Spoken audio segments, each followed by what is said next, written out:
Hello friends, welcome to my YouTube channel Shiv Guru education. I am Ravi Kumar. फिर से आपके लिए साइंस में जो टॉपिक हमारा चल रहा है वो साथ में फिजिक्स भी चल रहा था और आप बढ़ाते हुए बायोलॉजी का एक टॉपिक लेकर आए हैं। इसमें बायोलॉजी की आप कंटिन्यू क्लास देखिएगा। बायोलॉजी की आपको वीडियो लगातार मिलती रहेंगी। तो जो पहला टॉपिक बायोलॉजी का हम लेकर आए हैं वो है डिgestive सिस्टम्स, यानी कि पाचन तंत्र, यानी कि डिgestive सिस्टम्स। तो उस पाचन तंत्र के बारे में जानेंगे कि पाचन तंत्र क्या होता है, इसका कार्य क्या है, पाचन तंत्र के जो है यानी कि डिgestive सिस्टम्स के पार्ट कौन कौन से होते हैं और ये इसके पार्ट्स कैसे कैसे काम करते हैं, तो उसके बारे में डीपली होकर जानेंगे। डिgestive सिस्टम्स में देखिए क्या क्या होता है। इसमें पहले हिंदी में जान लेते हैं। मुख और फिर नीचे क्या होता है, मुख के नीचे ग्रेसनी और फिर ग्रास नली होती है, फिर उसी के नीचे अमाशय होता है, फिर छोटी आंत, बड़ी आंत और फिर मलाशय। ये जो हमारे 6 पार्ट हैं इनके बारे में जानेंगे डिटेल से। इसका इंट्रोडक्शन पढ़ लीजिए। The digestive system is a used for breaking down food into nutrients which then pass into the circulatory systems and are taken to where they are needed in the body. इसका means क्या है, जो डिgestive systems जो होता है यानी कि पाचन तंत्र जो होता है वो छोटे छोटे फूड को छोटे छोटे कणों में तोड़ देता है और न्यूट्रिएंट्स के रूप में तोड़ देता है उसको, खाने को। फिर उसके बाद में वहाँ से पास होने के बाद में एक सर्कुलेटरी सिस्टम्स होता है वो उस वाहिका, नलिका वाहिका के द्वारा चला जाता है खाना, और जो है फिर उसके बाद में बीडील की जो हमारी बॉडी को ज़रूरत पड़ती है जो इसकी फूड की, वो उसको पूर्ति करता है। तो इसको हिंदी में और डिटेल से समझते हैं। ये पाचन तंत्र में पाचन वह क्रिया है जिसमें भोजन को यांत्रिकी यानी कि मैकेनिकल और रासायनिक केमिकल रूप से छोटे छोटे घटकों में विभाजित कर दिया जाता है, यानी तोड़ दिया जाता है उसको, ताकि उन्हें उदाहरण के लिए रक्त धारा में अवशोषित किया जा सके जो भी जरूरी पोषक तत्व होते हैं जो हमें खाने से मिलते हैं। पाचन एक प्रकार की अपचय क्रिया है जिसमें आहार के बड़े अणुओं को छोटे छोटे अणुओं में बदल दिया जाता है। देखिए बात कर लेते हैं पाचन तंत्र के टाइप्स की, यानी कि कितने भागों में बांटा गया है पाचन तंत्र को, यानी कि डिgestive सिस्टम के कितने पार्ट होते हैं। तो 2 पार्ट याद रखना है आपको। 2 पार्ट होते हैं, एक आहार नाल होता है, एक पाचन ग्रंथियाँ होता है। यानी कि डिgestive सिस्टम्स में कितने 2 पार्ट्स में डिवाइड किया गया है, एलिमेंट्री कैनाल और डिgestive गैलेंड्स। तो 2 भागों में किया गया है, एलिमेंट्री कैनाल और डिgestive गैलेंड्स में। ठीक है, नेक्स्ट। पाचन तंत्र में एक आहार नाल और एक सहयोगी ग्रंथियां, यानी कि जैसे कि लीवर, अग्नाशय, ये सब इसके अंदर पार्ट्स होंगे। और आहार नाल मुख, गुहा, ग्रीसनी, ग्रीसिका, अमाशय, छोटी आंत, बड़ी आंत यानी कि मलाशय और मलद्वार से बनी होती है। सहायक पाचन ग्रंथियों में लार ग्रंथि, यकृत, पित्ताशय और अग्नाशय भी होते हैं। तो इसको इंग्लिश में भी समझेंगे फिर हिंदी में भी समझेंगे। बात कर लेते हैं एलिमेंट्री कैनाल की, यानी कि आहार नाल की, जिसको हिंदी में कहते हैं आहार नाल, जो हमारे मुंह से शुरू होती है, यानी कि ये लगभग 8 से 10 मीटर लंबी होती है तथा मुख्य द्वार यानी माउथ से गुदा द्वार तक यानी एनुस तक नीचे तक फैली रहती है। तो हमारे बॉडी के नीचे पार्ट से लेके और ऊपर के माउथ तक की जो एलिमेंट्री कैनाल कहलाती है। देखिए इसका जो एलिमेंट्री कैनाल का जो फर्स्ट पार्ट है यानी कि मुख एवं मुख्य गुहिका, इंग्लिश में बोलते हैं इसको माउथ एंड व्हीकल कैविटी। तो ये जो व्हीकल कैविटी माउथ है ये कहाँ से शुरू होता है, ये हमारे फेस पे जो मुख्य द्वार है वो लिप्स से और वह टीथ से घिरा हुआ होता है। हमारा मुख जो होता है मुंह, वो लिप्स से और टीथ से यानी कि होठ से और दांतों से घिरा रहता है। और मुख गुहिका के निचले सतह पर एक जीवा यानी कि टोंगी होती है हमारे लटकी हुई, और एक गले जो मुख्य गुहिका जो होती है वोकल कैविटी, वो दीवार, गालों से और फर्श जो होता है उसका फ्लोर वो जीवा से यानी टोंगियों के द्वारा बना होता है। हमारे 2 चीज़ों से मिलकर बना होता है, एक तो टोंगियो यानी कि जीवा और हमारे जो गाल हैं वो दीवार यानी कि उससे क्या होता है, टच हुआ होता है, तो वो क्या कहलाता है, मुख्य गुहिका यानी वोकल कैविटी। ये जो पूरा का पूरा फर्श जीवा के द्वारा घिरा हुआ और गालों के द्वारा क्षेत्र, ये सब क्या कहलाता है, वोकल कैविटी यानी मुख गुहिका कहलाता है। इसके अंदर इसमें से दो अंग जो हम इसको डिटेल में जानेंगे। नंबर 1 टीथ, नंबर 2 टोंगियो और नंबर 3 सेलिवरी ग्लैंड्स यानी कि लार ग्रंथियां। तो टीथ और टोंगियो के बारे में भी जान लेते हैं डिटेल से। देखिए ये 4 टाइप्स के दांत होते हैं यानी टीथ होते हैं हमारे। एक तो इंसीजर्स आते हैं, ये 4 प्रकार के हैं, ये आपको फिगर में दिखाई दे रहे होंगे। इंसीजर्स, कैनिन और प्रीमोलर्स, मोलर्स। तो ये जो कलर के द्वारा आपको मैंने देखिए नीचे वाला जो फिगर है वो प्राइमरी टीथ और सेकेंडरी टीथ कौन कौन से होते हैं। देखिए जो ऊपर का जबाड़ा है अपर वाला है, वो नीचे का जबाड़ा है लोअर वाला है। और इंसीजर्स हैं जो ग्रीन जो हरे कलर के हैं वो इंसीजर्स हैं। केसरिया कलर के जो है कैनिस हैं, पीले कलर के प्रीमोलर्स हैं, और जो आसमानी कलर के हैं वो मोलर्स हैं। तो देख लीजिए कहाँ पर है मोलर्स, नीचे के तीनों भागों में पार्ट में तीन नीचे, 3 इधर A1 साइड में और 3 इधर 3 इधर, ठीक है। और बीच में देखिए पीले हैं कलर के, वो येलो कलर के जो हैं वो प्रीमोलर्स हैं, और जो केसरिया कलर के हैं वो कैनिस हैं, और जो हरे कलर के यानी ग्रीन कलर के हैं वो इंसीजर्स हैं। आगे के जो 4 पार्ट हैं, आगे के 4 जबड़े में नीचे वाले में, 4 जबड़े ऊपर वाले में, 4 आगे के पार्ट जो होते हैं वो 4 जो होते हैं वो इंसीजर्स दांत होते हैं। तो इसको हिंदी में भी समझ लीजिएगा। इंसीजर्स में जो होता है the 4 front teeth in both the upper and lower जा। तो जो हमारे जबाड़ों में जो ऊपर और नीचे वाले जो होते हैं वो क्या कहलाता है, इंसीजर्स कहलाते हैं, जिसमें 4 फ्रंट होते हैं। फ्रंट में कितने होते हैं, 4 दांत, ठीक है। फिर आता है अगला है canines. There are the 4 canines in the oral cavity. इसमें क्या होते हैं, इसमें 4 होते हैं ये इसके अंदर कैनिनाइंस में। फिर है थर्ड प्रीमोलर्स। प्रीमोलर्स में जो है this teeth are located behind the end joints, जो उसके जो पीछे का तरफ का जो होता है two the canines at the are design to crush food, यानी कि जो फूड को क्रश करने के लिए जो दांत का यूज करा जाता है उन दांतों का नाम क्या है, प्रीमोलर्स। और फिर आते हैं molars. The most posterior teeth in the mouth are the molars. जो हमारी दाढ़ें पीछे की होती हैं वो सबसे ज़्यादा जो चबाने का महन इम्पोर्टेंट रोल निभाती हैं खाने को, वो है मोलर्स। इसको हिंदी में जान लेते हैं। ये 4 टाइप्स के जो दांत होते हैं, एक होता है छेदक या कृंतक दांत, यानी ये काटने के दांत होते हैं, इंसीजर्स बोलते हैं जिसको, और भेदक यानी रत्नक। अगला जो दांत होता है वो फाड़ने के दांत होते हैं किसी भी चीज़ को, और होता है अग्रचावर्णक जिसे बोलते हैं प्रीमोलर्स।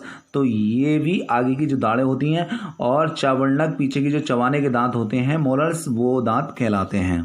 नेक्स्ट देखिए एक डेंटल फार्मूला होता है, उसको भी समझ लीजिए। ये फार्मूला कैसे काम करता है, यानी कि संख्या निकालने का, एक याद करने का एक ट्रिक है कि हमारे जो दांत हैं वो ऊपर और नीचे कितने कितने कैसे कैसे होते हैं। तो इंसीजर जो होता है वो 2 ऊपर होते हैं, 2 नीचे वाले जबाड़े में होते हैं, अपर और लो में। और कैनिनस भी एक ऊपर होता है, एक नीचे होता है। प्रीमोलर्स भी 2 ऊपर रहते हैं, 2 नीचे रहते हैं। मोलर्स भी 3 ऊपर 3 नीचे 1 साइड में, ठीक है। तो ये याद रखने हैं, यानी इंसीजर्स कितने हो गए, 2 ऊपर तो कितने हो गए 4, और कैनिनस यानी एक ऊपर एक नीचे तो कितने हो गए 2, टोटल कितने हुए 2। और प्रीमोलर्स कितने हुए 4, और मोलर्स कितने हुए 3 ऊपर यानी टोटल कितने हुए 6। तो टोटल मिला के कितने हुए दांत, ये टोटल हुए 16।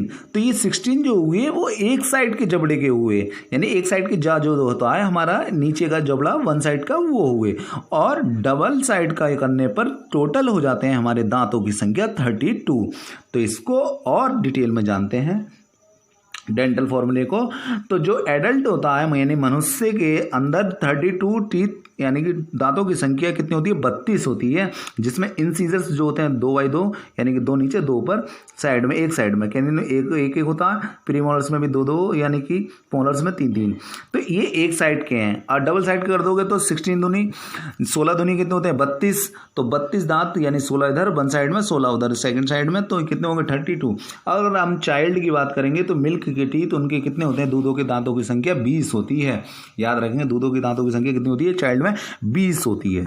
बात कर लेते हैं आप सेकंड पार्ट की, इसी के जीवा, यानी कि ये इसके अंदर जो हमारी टंगी जो होती है, हमारी जीभ होती है मुंह में, वो इसमें स्लेंस यानी मोक्यूस का फ्लो करती है। एक जो राल जो निकलती है जिसको हम बोलते हैं, वो फ्लो एक द्रव निकलता है, फ्लो करती रहती है जीभ पर, जिसको जीवा को क्या कर रहता है, वो गीला बनाए रखने में सहायक होता है। उसको हम क्या बोलते हैं, मोक्यूस या स्लेस्म बोलते हैं। ये 4 प्रकार के स्वाद अनुभव दिलाता है। 1 नंबर 1 अग्रभाग जो होता है हमारा जीभ का आगे वाला जो भाग होता है वो मीठे का अनुभव कराता है, और दूसरा जो पीछे का सबसे पीछे का भाग जो होता है वो कड़वे का अनुभव कराता है, और जो साइडों का किनारे होते हैं वो खट्टे का, और बीच में मिड पॉइंट जो होता है वो नमकीन स्वाद का अनुभव कराते हैं। तो ये 4 प्रकार के जो हैं स्वाद हमारे जीभ को करवाती है। तो हमें ये चारों में से भी पता होने चाहिए। देखिए इंग्लिश में समझ लेते हैं। The tongue is the muscular organ in the mouth of the must The tongue is a muscular organ in the mouth of most vertebrates that manipulates food for mastication and used in the act of the swallowing. It is as important in the digestive systems and is the primary organ of the taste in the digestive systems. जीवा का सबसे मुख्य काम क्या है, ये कुल मिलाकर इसमें ये बात है कि वो क्या करती है, खाने को अगर हम जो भी लिक्विड जो खाना खाते हैं उसको तरल रूप में जो है उसको गीला कर देती है, और दांत का काम क्या होता है, उसको छोटे छोटे टुकड़ों में विखंडित यानी तोड़ देते हैं। तो दोनों का काम इस तरीके से हम समझ में आ गया होगा आपके। बढ़ते हैं आगे की ओर। डिgestive सिस्टम्स का सेकंड पार्ट जो पढ़ते हैं वो है फाइनेक्स फंक्शंस यानी कि ग्रेसनी। It is the function is to regulate the passage of the air to the lungs and food to the esophagus. The pharynx और the throat is the passageway leading from the mouth and nose to the esophagus and the larynx. देखिए इसको हिंदी में समझिए। ग्रेसनी जो होती है मुख्य गोइका का पिछला भागी ग्रेसनी यानी फाइनेक्स कहलाता है। ये लगभग 12 से 14 सेंटीमीटर लंबी नली होती है जो कि वायु और भोजन का सह मार्ग होती है। इसके अतिरिक्त ये बोलते समय ध्वनि की गूंज उत्पन्न करने में सहायक करती है, और इसके अंदर एक बड़ा छिद्र भी होता है जिसे निगल द्वार भी कहते हैं यानी गुलेट भी कहते हैं। इसके पास ही श्वास नली का छिद्र घंटी द्वार जिसको ग्लोटिस कहते हैं। याद रखें 2 शब्द हैं ये, गुलेट और एक ग्लोटिस। निगल द्वार एक घंटी द्वार। तो इन दोनों का रोल देखिए कितना इंपॉर्टेंट रोल है ये हमारे जो गले में होता है। ग्लोटिस पर लटकी हुई पत्ती के समान कार्टिलेजेंस घंटी टेढ़ापन होता है, यानी कि जो बनी होती है ये कार्टिलेजेंस से बनी होती है एपिग्लोटिस।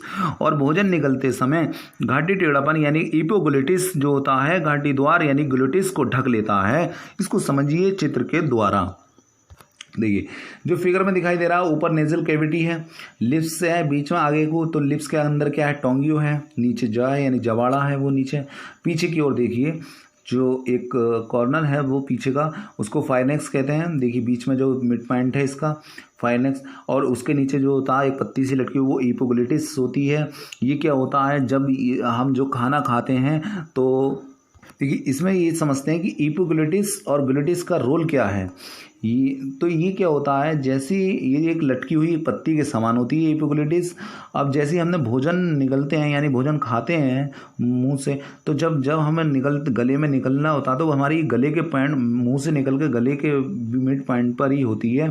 तो इसको यहाँ पर एक पत्ती टाइप की होती है।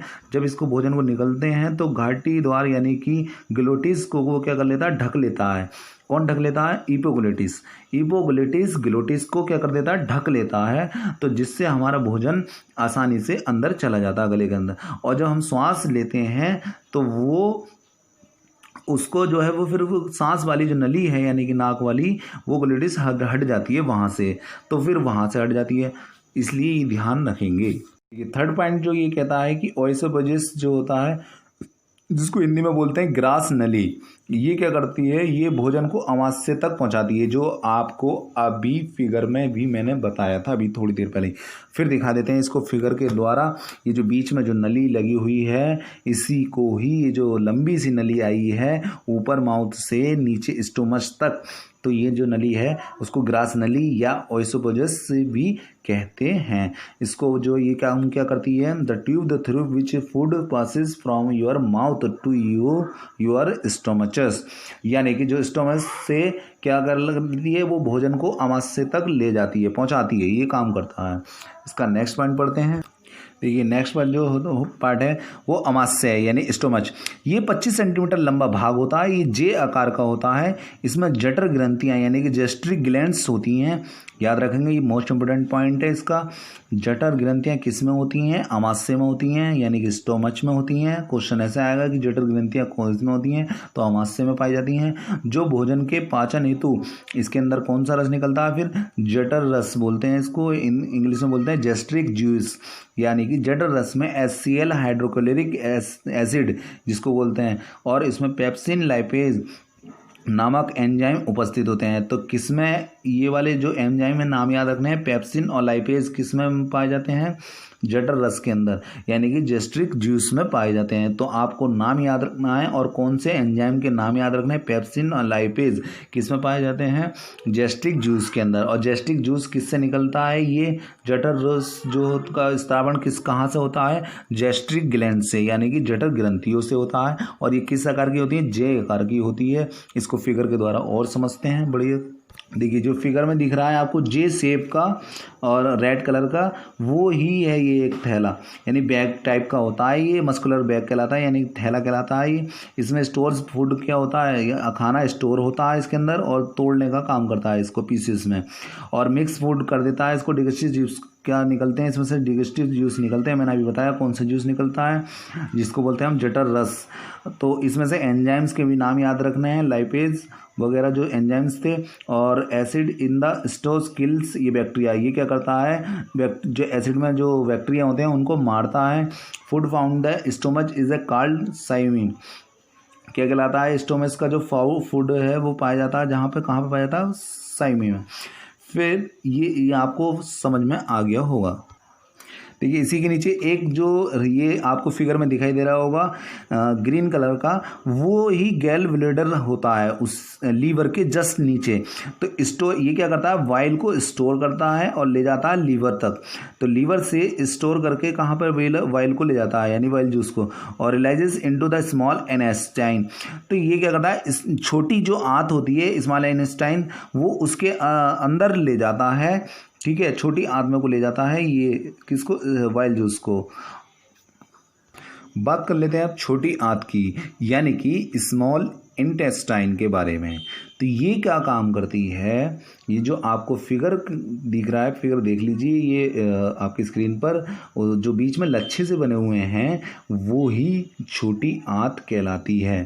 तो इसके अंदर जो लच्छे बने हुए होते हैं उनको जेंजुनियम टाइप का बना हुआ होता है मध्याह्न भाग, यानी कि मिड पॉइंट जो कहलाता है। इसके 3 पार्ट होते हैं, एक तो होता है ग्रहणी, एक होता है मध्यांत्र और एक होता है शेषांत्र। तो 3 टाइप के ये जो इसके अंदर 3 पार्ट हैं। छोटी आंत के कितने पार्ट होते हैं, 3 पार्ट होते हैं, और एक तो होता है ड्यूडेनियम, एक होता है जेंजुनियम और एक होता है इलियम। तो 3 पार्ट होते हैं। जो डेंडिनियम होता है वो C या U टाइप के आकार का होता है, और जो जे होती है, ये बीच वाला भाग जिंजिनियम, वो 2.4 मीटर लंबी कुंडलित नलिका होती हैं, ये जो घूमी हुई हैं पाइप के द्वारा ऐसा। और इसका जो डाया होता है वो 4 सेंटीमीटर होता है लगभग, ठीक है। नेक्स्ट जो इसका लास्ट पार्ट होता है 3 पार्टों में बांटी जाती है। तो थर्ड पार्ट जो होता है इलियम होता है, यानी शेषांत्र जिसको हिंदी में बोलते हैं। 3.4 मीटर लंबी कुंडलित नलिका खुली होती है, ये एक चीज़ होती है। इसके अंदर भोजन का क्या होता है, अपशोषण होता है। तो इसके बारे में जानते हैं, छोटी आंत के बारे में। देखिए जो छोटी आंत में होता है स्मॉल इनेस्टाइन में, तो इसके अंदर न्यूक्लियोसाइडेसिस एक नाम का एंजाइम होता है, और इसमें जो इसके नाम साइज जो होता है वो स्मॉल इंटेस्टाइन में पाया जाता है। और इसका जो pH होता है स्केल वो बेसिक होता है, यानी कि क्षारीय होता है। तो इसकी जो डाइजेशन जो इक्वेशन है वो कैसे की होती है, पानी के साथ में जो है ये जल का क्या करता है, अपशोषण करता है। तो जल के साथ में जो हमें खाने से फूड के रूप में जो न्यूक्लियोटाइड जो मिलेगा, उसको जल के साथ में जब क्रिया होगी तो बेस मिलेगा और शुगर मिलेगा और फास्फेट मिलकर बनेगा। तो हमें ये ध्यान रखना है कि क्या क्या बनता है और किसके, इसमें जो है जल का अपशोषण होता है। इसके अंदर किसका अपशोषण होता है, जल का, यानी वाटर का। इसमें जो छोटी आंत है वो खाने के साथ में वाटर को मिलाकर बेस में तोड़ देती है, 3 चीज़ों में, बेस में, शुगर में और फास्फेट में तोड़ देती है। इसको और जानते हैं डिटेल में। ये जो छोटी आंत होती है, एक वयस्क व्यक्ति में भूरे बैंगनी रंग की छोटी आंत का व्यास लगभग 35 मिलीमीटर 1.5 इंच और औसत लंबाई 6 से 7 मीटर 20 से 23 फुट लगभग होती है। और गहरे लाल रंग की बड़ी आंत छोटी और अपेक्षाकृत मोटी होती है। मैंने आपको बताया था बीच में जो नलियाँ थी वो चित्र में, वो ये जो चित्र में है वो क्या होती हैं, ये छोटी आंत होती है जो लच्छेदार टाइप की बनी हुई होती है, जिसकी लंबाई औसत रूप से लगभग 1.5 मीटर फुट लगभग लंबी होती है ये, और जबकि ये हमें लंबाई इसलिए नहीं दिखाई देती क्योंकि होता क्या है, ये लच्छेदार बनी हुई होती है। अगर हम लच्छों को अगर सीधा तरीके से फैलाए जाएँ तो लगभग 1.5 मीटर से भी ज़्यादा लंबाई औसत रूप से पाई जाएगी ये। ठीक है, कार्य काम क्या है इसका? छोटी आंत का ये भोजन का सबसे अधिक पाचन और अवशोषण करती है छोटी आंत। नाम इसका छोटी आंत है लेकिन काम इसका बहुत बड़ा है, अधिक पाचन और अवशोषण होती है। बात कर लेते हैं लार्ज इंटेस्टाइन की। तो ये बड़ी आंत होती है। बड़ी आंत लगभग 1.5 मीटर लंबी और 4.7 सेंटीमीटर चौड़ी लंबी नलिका होती है। ये इस भाग पर पचे हुए शेष भोजन का, देखिए छोटी आंत से हमें जो है भोजन क्या हुआ, प्राप्त हुआ। छोटी आंत से हमें भोजन जो है पानी के साथ में अवशोषण करके मिल गया। अब जो बचा हुआ शोषण है, यानी कि अवशोषण कौन करेगा? बचा हुआ वो बड़ी आंत करेगी। तो उस खाने को पहले थोड़ा करके पचा के अब वो बड़ी आंत काम कर देगी, जो बचा कुछ अभी काम रह गया है उस खाने को पचाने में। तो इस भाग में बचे हुए शेष भोजन का तथा जल का अवशोषण होता है।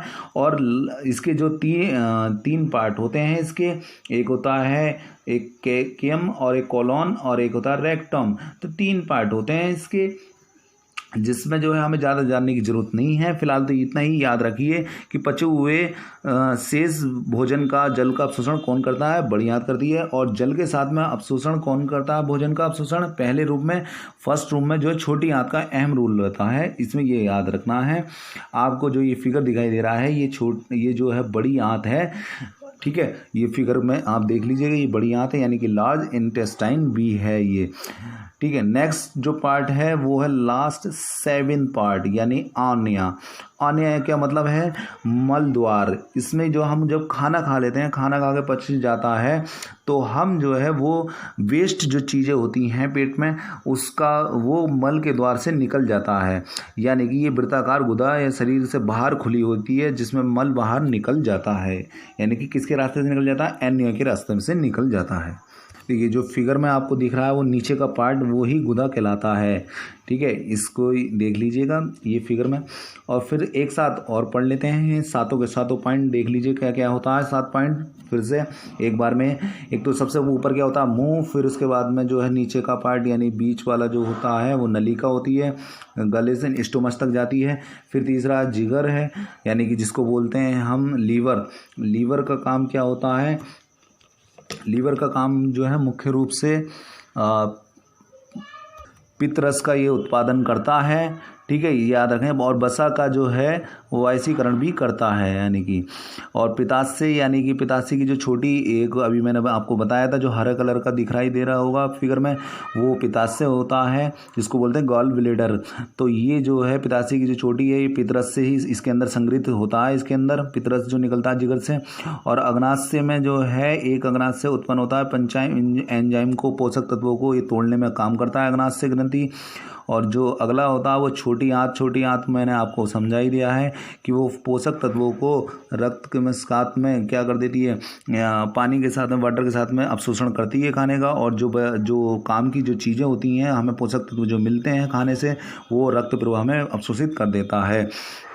और जो बड़ी आंत जो होती है वो बड़ी आंत में 2 भागों में बनी होती है। ये जो है एक तो बृहदान्त्र होती है, एक मलाशय में, यानी कि जो खाना बचा हुआ वो है उसको भी और तोड़कर बिल्कुल बारीकी से और तोड़ने पर उसको तोड़ देती है खाने को। और जो बचा वेस्ट चीज़ें हैं वो मलाशय के रास्ते से निकलने के लिए भी सेंड कर देती है उसको आगे की ओर।